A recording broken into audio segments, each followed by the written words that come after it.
सत्यशोधक resource centre सादर करीत आहे स्मार्ट सिटीचे स्मार्ट राजकारण या विषयावरचे चर्चासत्र। वक्ते आहेत हिमांशू बुर्टे।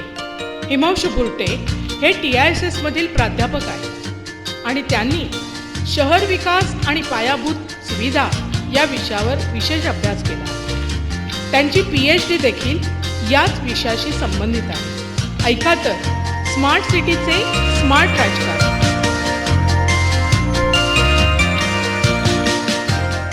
इंट्रोडक्शन देणार आहे की स्मार्ट सिटी ही आयडिया काय आहे, ओरिजिनल आयडिया एका अर्थाने काय मानली जाते, काय आहे नाही आपल्याला कळेल, पण मानली जाते। आणि भारत सरकारने सध्याच्या अवतारात स्मार्ट सिटी आणि स्मार्ट सिटी असा आधीचा पण अवतार होता, सध्याच्या अवतारामध्ये सरकारचा दृष्टिकोन काय दिसतोय, ओव्हरऑल त्यांचं आपण जे करतोय याच्याबद्दलची समज काय दिसते याच्याबद्दल थोडं बोलू आणि नंतर माझ्या याबद्दलच्या प्रतिक्रिया या पूर्ण मोहिमेबद्दलच्या स्मार्ट सिटीच्या। तर स्मार्ट सिटी म्हणजे काय, तर हा जर प्रश्न कुणी विचारला कुणाला आणि सगळेच विचारत असं तर कुणाकडे एक असं उत्तर नाही। आता हे सगळ्यांनाच क्लिअर झालं आहे। सुरुवातीला 2014च्या बजेट स्पीच मध्ये स्मार्ट सिटीचा उल्लेख केला गेला, त्यावेळेस इतकं क्लिअरली असं सरकारने पण मान्य केलं नव्हतं म्हणा। त्या आयडियाच्या बद्दल अशी एक हवा होती की आपल्याला माहिती आहे काय आहे, पण आम्ही इथं आता बोलत नाही। पण आता त्यानंतरच्या एक दीड वर्षामध्ये सरकारने पण आता लेटेस्ट जे गाईडलाईन्स आहेत तिथं ठामपणे म्हणलंय की ह्या कॉन्सेप्टचा या आयडियाला काही एक डेफिनेशन असं नाही। त्यातनं असा एक आपल्याला असा भास होऊ शकतो आणि तो कदाचित एका अर्थाने खराही असेल सरकारच्या दृष्टिकोनातून की ही एक आयडिया ही प्रत्येक ठिकाणच्या परिस्थितीनुसार बांधली जावी आणि ही रिझनेबल पोझिशन आहे। जे काय समजा आपल्याला माहित नसेल की स्मार्ट सिटी काय आहे, तर जे काय असेल ते आपण त्या सिच्युएशनच्या कॉन्टेक्स्ट मधून ते बांधावं, तर ही ब्रॉडली आता भूमिका दिसते। पण जर आपण ही जी आयडिया जसं याच्याबद्दल बोललं जातं युरोपमध्ये किंवा चायना वगैरे मध्ये, याचा जर थोडं जरी आपण वाचन केलं तर दोन भाग क्लिअर दिसतात। एक म्हणजे की कुठल्या गोष्टी नसतील तर आपण याला स्मार्ट सिटी म्हणू शकत नाही, नॉट निगोशिएबल एका अर्थाने त्या पूर्ण डिस्कोर्स पूर्ण चर्चेमधले कुठले असे अंग आहेत। आणि दुसरं की ज्या डिझायरेबल आहेत किंवा ज्याच्याबद्दल आपल्याला आशा आहे की हे आपण स्मार्ट केल्यामुळे ह्या गोष्टी होऊ शकतात, तर हे दोन वेगळे भाग असे दिसतात। सगळ्यात पहिली जो कोर भाग जो आहे तो आहे की तुम्ही IT चा वापर पूर्ण तुमचं जे इन्फ्रास्ट्रक्चर आहे, आणि पहिली गोष्ट म्हणजे इन्फ्रास्ट्रक्चर, दुसरी गोष्ट अर्बन मॅनेजमेंट, डायरेक्टली गव्हर्नन्स पर्यंत तुम्ही जाणार नाही पण अर्बन मॅनेजमेंट, या दोन गोष्टीमध्ये तुम्ही IT चा वापर करणं हे जास्तीत जास्त एफिशियंटली शहर चालावं। शहर जर आपण फॅक्टरी सारखा विचार केला शहराचा, तर फॅक्टरी कशी चालते तशा अर्थाने शहर एफिशियंटली मध्ये काही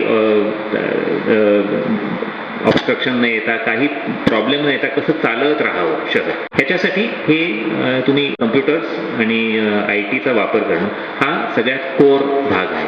आणि ह्याच्यामध्ये सुद्धा स्पेसिफिक त्याला स्मार्ट हा शब्द का वापरायचा, तर आपण स्मार्ट कार्ड म्हणतो किंवा दुसऱ्या स्मार्ट टेक्नॉलॉजी म्हणतो, तर याच्यामध्ये जी सगळ्यात महत्वाची त्याची जी एक क्वालिटी असते स्मार्ट टेक्नॉलॉजीची, ती असते की कुठल्याही परिस्थितीचा एका अर्थाने खरा अंदाज येणं, म्हणजे त्या टेक्नॉलॉजीलाच कळणं की कोण माणूस आहे ज्यांनी हे कार्ड टाकलंय किंवा कोणाचं कार्ड आहे, तर ती जी पूर्ण परिस्थिती आहे वेगवेगळ्या त्याचे अंग, ह्याचा समज घेऊन ती टेक्नॉलॉजी किंवा ते कम्प्युटर सिस्टीम जी आहे ती चालते आणि ती चालवते। म्हणजे पूर्ण तुमचं जे इन्फ्रास्ट्रक्चर आहे, रस्ते असतील किंवा पाणी असेल किंवा वीज असेल, ही सिस्टीम चालवण्यासाठी खरी परिस्थिती काय आहे ह्याचा अंदाज घेऊन त्याला अप्रोप्रिएट असं ती ऍडजस्टमेंट करत राहणारी सिस्टीम।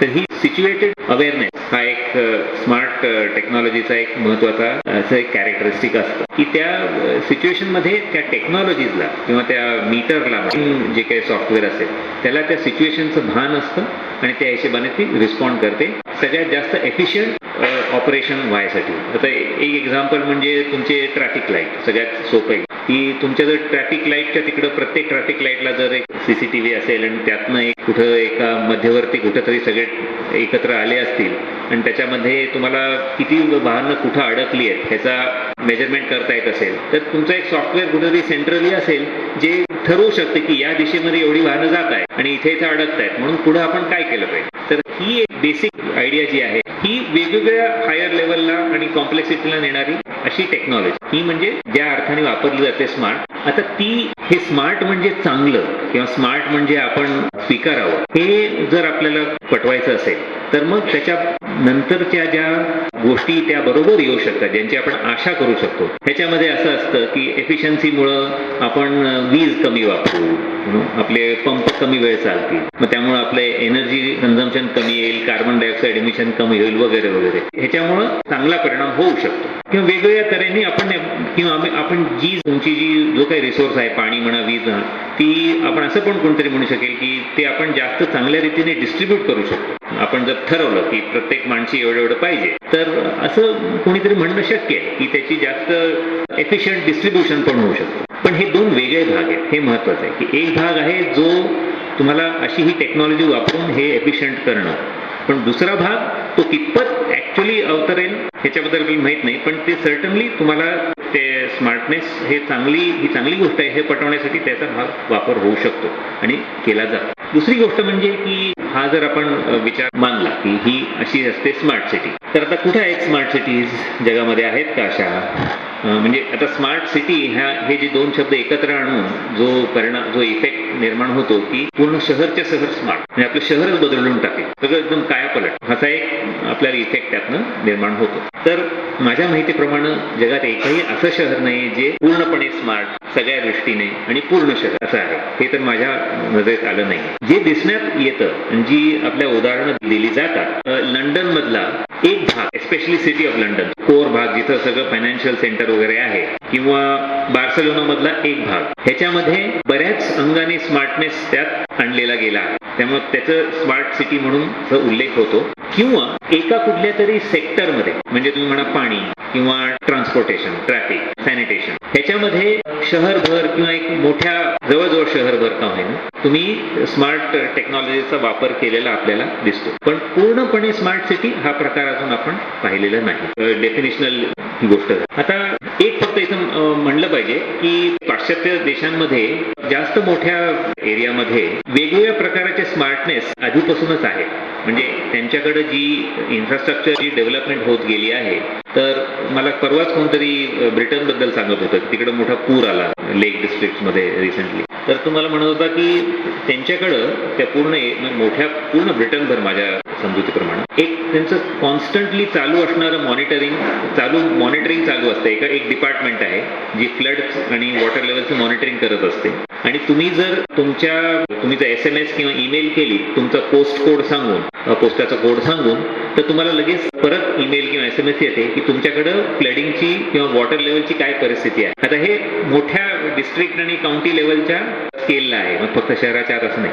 तर अशा बऱ्याच छोट्या मोठ्या वेगवेगळ्या तऱ्हेने असणाऱ्या सिस्टीम त्यांच्याकडे आहेत आधीच. त्यामुळे स्मार्ट सिटी हा जो प्रकार युरोपमध्ये पर्टिक्युलरली जेव्हा सुरुवात होते, ती या आधी असणाऱ्या सिस्टीमच्या वर अजून एक बांधलेली एक लेअर असल्याचा आपण म्हणू शकतो की ते तसं आहे. ते एकदम झिरो पासून एकदम एव्हरेस्टच्या टॉप पर्यंत गेलं असं नाहीये. ते बांधत गेले आणि त्या दृष्टिकोनातून युरोपच्या एक्सपिरियन्सकडे बघितलं पाहिजे. जे स्मार्ट सिटी बद्दलच्या केंद्र सरकारची काही जी बघण्याचे म्हणजे जे दृष्टिकोन म्हणा किंवा काही पर्टिक्युलर त्यांचे जे गाईडलाईन्स म्हणा ज्या होत्या त्या बदलत गेल्या आहेत. थोडाफार त्यांचे समजच या आयडिया बदलत गेली आहे जेव्हा 2014च्या बजेटपासून थोडी क्लिअर होत गेली आहे. आणि पण काही गोष्टी अगदी आहे तशाच आहेत. पहिली गोष्ट म्हणजे स्मार्ट सिटी हा याचं उद्देश जे आहे ह्या पूर्ण प्रोग्रामचं जसा तो राबविला जात आहे तो इकॉनॉमिक प्रोडक्टिव्हिटी हा. आणि दुसरे बाकीचे उद्देश जे आहेत ते दुय्यम आहे, ते सपोर्टिंग ऍक्टर असल्यासारखे. मेन स्टार त्यांचं जे अट्रॅक्शन आहे ते आहे इकॉनॉमिक प्रोडक्टिव्हिटी वाढवणे एक भाग. आणि ती पर्टिक्युलरली असे तुम्ही शहरामधली आवारं किंवा शहरच आयडियली भास तरी आपल्याला असा होतो की पूर्ण शहराच्या शहर आपण बनवणार आहोत. फॉरेन इन्व्हेस्टमेंट त्यात येऊ शकेल आणि त्या इन्व्हेस्टमेंटमुळं GDP आपला वाढणार, अशी एक जी अपेक्षा आहे, अशी भावना जी आहे, याच उद्देशासाठी स्मार्ट सिटीचा हा प्रोग्राम उभा केलेला असं मला तर ते वाचून तसं दिसण्यात येत आहे. त्याच्या बरोबरच्या बऱ्याच गोष्टी बोलल्या जातात की लिव्हेबिलिटी वाढणार आहे, म्हणजे राहण्याचं आपल्याला जास्त शहरं आपली राहण्यालायक होणार जास्त. आता आपल्या सगळ्यांनाच शहरात राहणं म्हणजे किती मोठा त्रास आहे हे आपल्या सगळ्यांना माहिती आहे. आणि मुंबईत राहून आपल्याला वाटतं, तर बाकीच्या बऱ्याच छोट्या शहरांमध्ये काय हाल आहेत जे तिकडे जातात त्यांना माहिती आहेच. पण लिव्हेबिलिटी वाढवावी, शहरांमध्ये राहणं सोपं व्हावं, हा एक उद्देश मानला जातो. सस्टेनेबिलिटी हा एक दुसरा उद्देश त्यातला मानला जातो. पण हे जर तुम्ही फॉरेन इन्व्हेस्टमेंटसाठी जे करत असाल स्मार्ट सिटी, हे जर ते उद्देश जर फुलफिल झालं नाही तर बाकीचे हे उद्देश ते तेवढे महत्वाचे नाहीत असं त्या वाचण्यातनं आपल्याला दिसतं. त्यात सुरुवातीला जो बजेट 2014चा अनाउन्समेंट होती त्यावेळेस म्हणलं गेलं होतं की त्या जवळजवळ ठामपणे म्हणलं होतं की स्मार्ट सिटी ही आहेत त्या शहरांच्या बाहेर एक वेगळं शहर म्हणून बांधलं जाईल. त्यावर बरीच टीका झाली, राज्यातनं पण टीका झाली आणि मग हळूहळू पोझिशन जे नरम होत गेली आणि आता 3 ऑप्शन दिले जातात की तुम्ही नवं शहर करा किंवा तुम्ही आहे ते शहरच तुम्ही परत रेट्रोफिट करा, म्हणजे त्याची सुधारणा करा काही बाबतीमध्ये, किंवा तुम्ही शहरामधला एक भाग घ्या आणि त्याला तुम्ही स्मार्ट करा. असे शहरांच्या पुढे ही 3 ऑप्शन दिलेली आहेत सध्या. तर तो एक थोडा बदल झाला आहे. दुसरा एक मुद्दा आहे जो महत्वाचा आहे की ही पूर्ण जी प्रक्रिया आहे की स्मार्ट सिटीला आता जे 48,000 कोटी 100 शहरांसाठी त्यांनी अनाऊन्स केलेले आहेत, म्हणजे जवळजवळ 5 वर्षामध्ये प्रत्येक शहराला 500 कोटी, वर्षाला 100 कोटी, म्हणजे 3 फ्लायओव्हर आपण बांधू शकतो 100 कोटीमध्ये, तर किंवा 2 ते 2.5 फ्लायओव्हर बांधू शकतो. तर हे जे पैसे जे दिले आहेत ते ऑफकोर्स ते तुमचं शहर एकदम उद्या स्मार्ट करण्यासाठी म्हणून नाही आहे, पण त्याचा उपयोग याच्यासाठी असणार आहे की अजून प्रायव्हेट इन्व्हेस्टमेंट त्यात यावी, एक सुरुवात म्हणून त्याचा उपयोग केला जाईल. आणि त्यासाठी 100 शहरांना प्रत्येकी 2-2 कोटी दिले जाणार आहेत. कन्सल्टंट आणि फिजिबिलिटी रिपोर्ट वगैरे हे ह्याच्यामध्ये करायला, म्हणजे 200 कोटी हे फक्त या प्रेपरेटरी तयारीसाठी म्हणून एका अर्थाने दिले जाणार. तर हे सगळं जे होणार आहे हे कॉम्पिटिशन मार्फत होणार आहे की शहरांनी एकमेकांशी स्पर्धेमध्ये उतरायचं. एक आधी राज्यस्तरीय स्पर्धा, आणि आपण ते वाचतच आहोत की शिमला आणि धर्मशाळामध्ये किती भांडण चाललंय सध्या. त्यांनी कोर्टात वगैरे नेले. शिमलाच्या मेयरनी राज्याच्या स्मार्ट सिटीच्या जो कोणी चीफ सेक्रेटरीला मला वाटतं खेचलंय की तुम्ही बरोबर आमचं उगीच फेटाळून लावलं आणि धर्मशाळाला तुम्ही दिलं वगैरे. तर ती एक स्पर्धा राज्यस्तरीय, आणि मग एक नॅशनल लेवलला जी राज्यातनं वर येते. आता याच्यामध्ये हे आपण पाहिलं आहे की जर तुम्ही शहरांमध्ये स्पर्धा लावली तर जी शहरं आधीच पुढे आहेत, ज्यांना सगळी त्यांची केपेबिलिटीज, इन्स्टिट्यूशन, त्यांचे कॉर्पोरेशन किंवा काउन्सिल आधीच ज्या बऱ्याच चालत आहेत, त्यांनाच त्या स्पर्धेत काही वाव आहे पुढे जाण्यामध्ये. त्यामुळं एका अर्थाने तुम्ही जी तळागाळातली शहरं आहेत एका वेगळ्या अर्थाने, त्यांना पुढे येणं या स्मार्ट सिटी थ्रू फार अवघड दिसतं या स्पर्धेच्या अरेंजमेंट म्हणून. आणि अजून एक मी इंटरेस्टिंग, आत्ताच मी आजच वाचत होतो, रिसेंट जी गाईडलाईन आली आणि त्याच्या आधारावर शहरं आपले प्रपोजल पाठवत आहेत की तुम्ही इंटरनॅशनल तुमच्या ज्या एजन्सीज आहेत किंवा वर्ल्ड बँक म्हणा किंवा UNच्या काही ऑर्गनायझेशन वगैरे, तर यांचा DFID ह्या सगळ्याचा तुम्ही वापर करावा शहरांनी तुमच्या स्मार्ट सिटीचे पूर्ण जे तुमचे प्रपोजल्स आहेत आणि जे त्यांचं राबवणं आहे याच्यासाठी. असं एक प्रोत्साहन आहे. कितपत ते बंधनकारक आहे आणि कितपत ओपन आहे हे आपल्याला कळेल हळूहळू.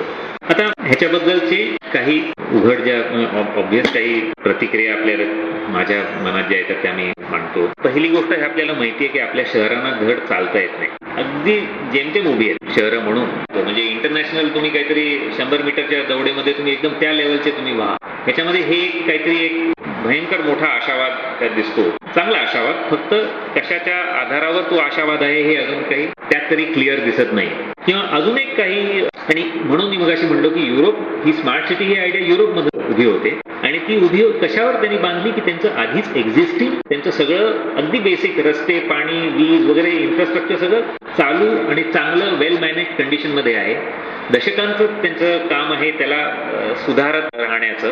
त्यामुळं आपल्याकडं म्हणजे अगदी मुंबई BMC सारखी बऱ्याच अर्थाने समृद्ध कॉर्पोरेशन आहे, पण त्यांच्याकडे मला पर्सनल हा अनुभव आहे की प्रॉपर्टी टॅक्स बरं का, इतकं महत्वाचं जी बाब आहे ती. आणि त्याचं जे सॉफ्टवेअर आहे जे पूर्ण मॅनेज करतं ते बिचाऱ्या वॉर्ड ऑफिसरला ते वापरायला त्रास होतो, कारण ते सारखं काहीतरी गोंधळ करत असतं. पैशाच्या बाबतीमध्ये तुमचं बेसिक अगदी सॉफ्टवेअर आहे हेच तुम्हाला पूर्णपणे गॅरंटीड चालत नाही. आणि बाकीच्या रस्त्याच्या लेवलला आपल्याला दररोज दिसतं काय परिस्थिती आहे आणि काय कोऑर्डिनेशनचे प्रॉब्लेम्स वगैरे आहेत. तर आपण कुठं आहोत की आपण आपण उभारलो पण नाही आहोत आणि आपण आता जोरात पळायचा प्लॅन करत आहोत. बरं, एक ठीक आहे, आपला असा उद्देश असेल की आपण जोरात पळायला लावावं एका वर्षामध्ये, पण त्याच्यासाठी काहीतरी तुम्हाला टप्प्याटप्प्याची तयारी करावी लागते. असं कुठेही आपल्याला किंवा त्या तयारीबद्दल कुठेही आपल्याला फार काही सरकारच्या पॉलिसीमधून दिसत नाही. त्यामुळं याचे परिणाम बरेच वेगवेगळे काही होऊ शकतात. बरेच आपले जे असे प्रोजेक्ट मोठमोठे होतात त्यांच्यासारखेच हा एक प्रोजेक्ट त्याच लाईनीमध्ये जाणे शक्यता आहे की खूप पैसे येतील, खूप इन्व्हेस्टमेंट होईल, मग त्यातनं काहीतरी अर्धवट काहीतरी निघेल. हे जेव्हा तुम्ही सिस्टमॅटिकली काही प्लॅन करत नाहीत आणि जी जमिनीवरची जी परिस्थिती आहे ह्याचा जर तुम्ही आढावा घेतला नसेल डिटेलमध्ये, तर आपण एवढी मोठी इन्व्हेस्टमेंट करून काय कुठं त्यातनं जे काय प्रॉब्लेम होऊ शकतात हे आपण बऱ्याच केसमध्ये पाहिले आहे. त्यामुळं तयारी वाढवणं शहरांची, छोट्यापासून ते मोठ्यापर्यंत, समृद्धपासून सगळ्यात प्रॉब्लेमॅटिक जे शहर आहेत ह्याच्याबद्दल काही त्यात विचार दिसत नाही. दुसरा एक मुद्दा म्हणजे की मी कोणाशी तरी एका गव्हर्नमेंटच्या सिनियर ऑफिसरशी बोलत होतो, महाराष्ट्रात नाही बाहेरच्या एका राज्यामध्ये, तर मी त्यांना म्हटलं की हे काही कळत नाही की एक्झॅक्टली काय आहे स्मार्ट सिटी आणि तुम्ही कसं एवढं शहर सेंटरनी कसं हे केलं असा प्लॅन मोठा. तर ते म्हटलं एनिवे ते तुम्हाला ट्राय करूनच बघावं लागतं आणि हे थोडंसं विजनरीपणाचा हा एक भाग आहे की आपण काहीतरी एक टार्गेट सेट करायचं आणि बघायचं परिस्थिती वस्तुस्थिती कशी आपल्याला रिॲक्ट करते. एका अर्थाने म्हटलं तर ठीक आहे, पण ते किती लेवलपर्यंत त्याला खेचायचं की तुमचं डेफिनिशन नसणं, क्लॅरिटी नसणं आणि ते त्यामधनं येणारे जे परवर्जन्स आहेत ती त्याच्याबद्दल तुम्ही काय करताय. तिसरी एक गोष्ट इथं विचार करण्यासारखी अशी आहे की हे स्मार्ट सिटी सारखे जे प्रोजेक्ट्स आहेत म्हणजे एका राष्ट्रीय स्तरावर इन्फ्रास्ट्रक्चरचे मोठं काहीतरी करणं, हाती घेणं, हे ह्याच्याकडे बघताना हे लक्षात ठेवणं महत्वाचं आहे की बाकी बरेचसे सगळे जे सेक्टर आहेत इकॉनॉमिक त्याच्यामध्ये जे तुम्हाला इंटरेस्ट येतोय तो बराच प्रॉफिट जे आहे ते खाली मॅन्युफॅक्चरिंग मध्ये प्रॉफिट खाली होत चाललंय असं आपल्याला दिसतं. आणि त्यामुळे इन्फ्रास्ट्रक्चर किंवा कन्स्ट्रक्शन हे दोन सेक्टर फार मोठे आणि फार अट्रॅक्टिव्ह आहेत. कॅपिटल सगळं जागतिक कॅपिटलच आहे ते याच्या पाठीमागे याच्यामध्ये इंटरेस्टेड असणार आहे. आणि मग आपण जर बघतो की ह्या सगळ्या ज्या आयडिया आहेत त्या आपल्याला स्मार्ट सिटी बाबतीमध्ये ब्लूमबर्ग नावाची जी कंपनी आहे अमेरिका म्हणजे न्यूयॉर्कचा जो मेयर होता मायकल ब्लूमबर्ग त्याची कंपनी ती थोडक्यात, त्या कंपनीनी आपल्या अर्बन डेव्हलपमेंट मिनिस्ट्री बरोबर स्मार्ट सिटीज हा जो पूर्ण इनिशिएटिव्ह आहे ह्याचं पूर्ण फॉर्म्युलेशन त्यांनी बसून केलं आहे याच्याबरोबर. त्यामुळे अगदी क्लिअर त्यामध्ये आपल्याला दिसतं की कुठं एंट्री पॉईंट्स असू शकतात ग्लोबल कॅपिटलला, जागतिक कॅपिटलला इथं, आणि ते कसे येतात डायरेक्ट दिल्लीहून ही शक्यता आहे मोठी. आणि हे पण वेस्टमध्येच पाहिलं गेलं आहे, त्यावर रिसर्च पण झाला आहे की अगदी सिस्टमॅटिकली इन्फ्रास्ट्रक्चर मोठे इन्फ्रास्ट्रक्चर प्रोजेक्ट असतात त्यांचे जे फायदे आहेत हे सुरुवातीला ओव्हर एस्टिमेट केले जातात. हे एवढे सगळे फायदे होणार आहेत आपल्याला आणि त्यांचे जे ऍक्च्युअल कॉस्ट आहेत ते सिस्टमॅटिकली अंडर एस्टिमेट केले जातात. तर एक डेनिश एक रिसर्चर आहे, प्रोफेसर आहे बेंट फ्लिपबर्ग नावाचा, त्यांनी याच्यावर काम केलं आहे बऱ्याच, आणि तो असं अगदी ठामपणे म्हणतो बऱ्याच वर्षापूर्वीची 7-8 वर्षापूर्वीचा त्यांचा तो प्रोजेक्ट आहे. आता हे सगळं ठीक आहे,